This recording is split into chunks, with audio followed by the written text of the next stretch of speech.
In the early months of 1808, caught in the Napoleonic Wars, Sweden's king Gustav IV found himself in a dangerous position.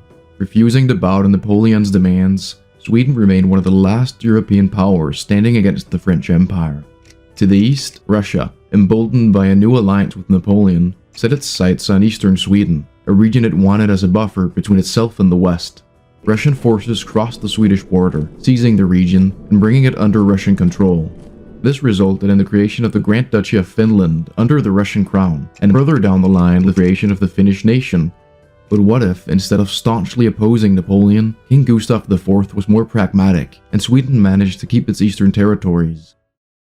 If you're inspired by the thought of rebuilding Swedish military power, then today's sponsor is just right for you. Supremacy 1914 is a free online PvP strategy game that lets you lead a nation through the challenges of World War I. Choose a real country, could be Sweden, and take control as its leader. You'll be tasked with building up resources, training troops, and creating a powerful army. You can choose your strategy, whether that means waging war or forming alliances with up to 500 other players in real-time battles that can last for weeks.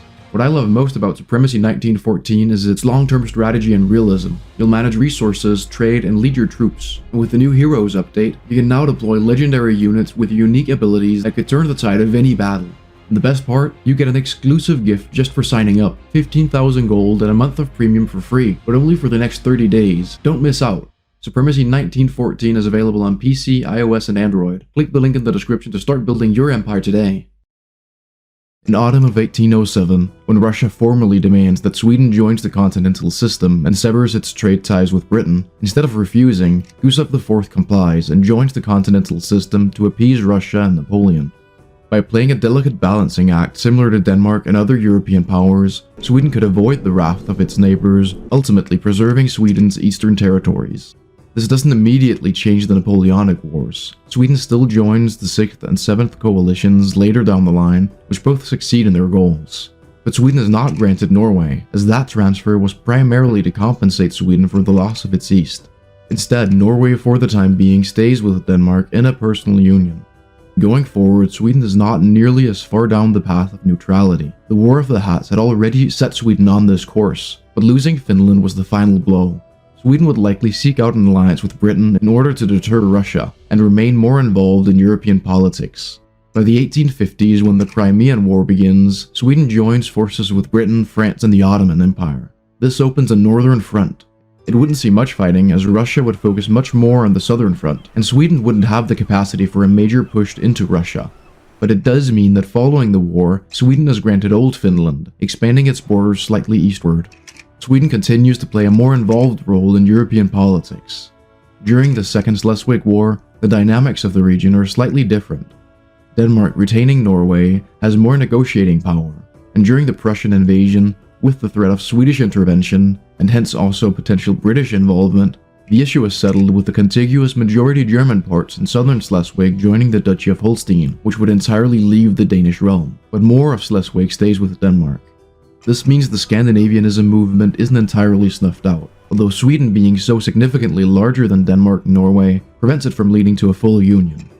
Throughout the coming decades, Sweden and Scandinavia broadly gradually move towards more neutral foreign policy as in real life.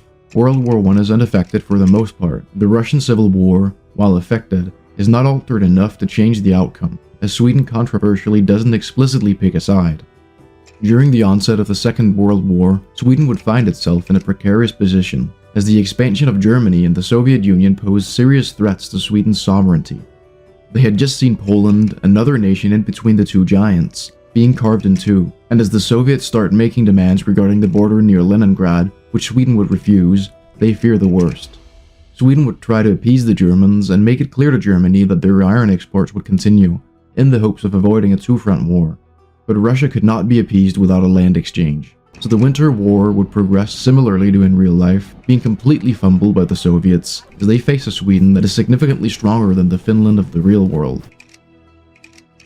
As it would turn out, however, this would not be the end of hostilities. In 1941, Germany would launch a massive invasion of the Soviet Union.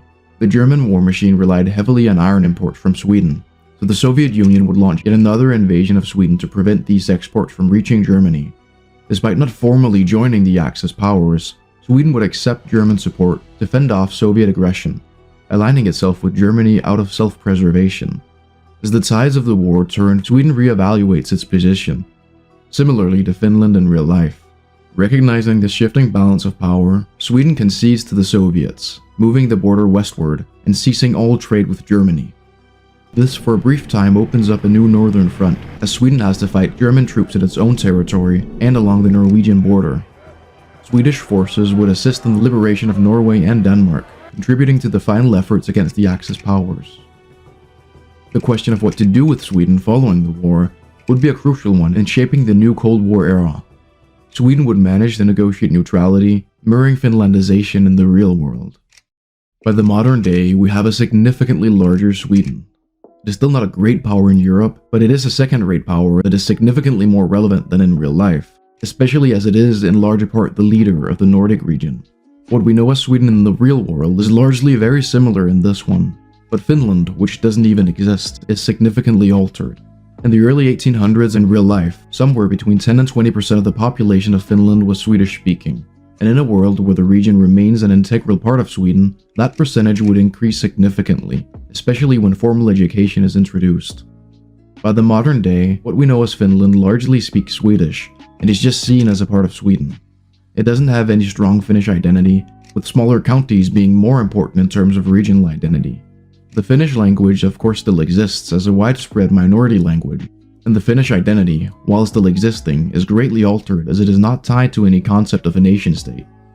Nordic cooperation largely mirrors real life. There is no decoupling over the Second Schleswig War, but this is counteracted by Sweden being so much larger, which has kept Denmark and Norway from pushing for further integration, as even combined they wouldn't match the political weight of Sweden in any sort of union. Norway is largely similar to in real life, with only slightly closer ties to Denmark as it stayed in a union with Denmark for longer. And Denmark, thanks to Swedish support in their conflict with Prussia and the German Confederation, has a border slightly further south. But that's about all for now. Don't forget to check out our sponsor, Supremacy 1914. Choose your strategy, engage in grand battles, forge your empire.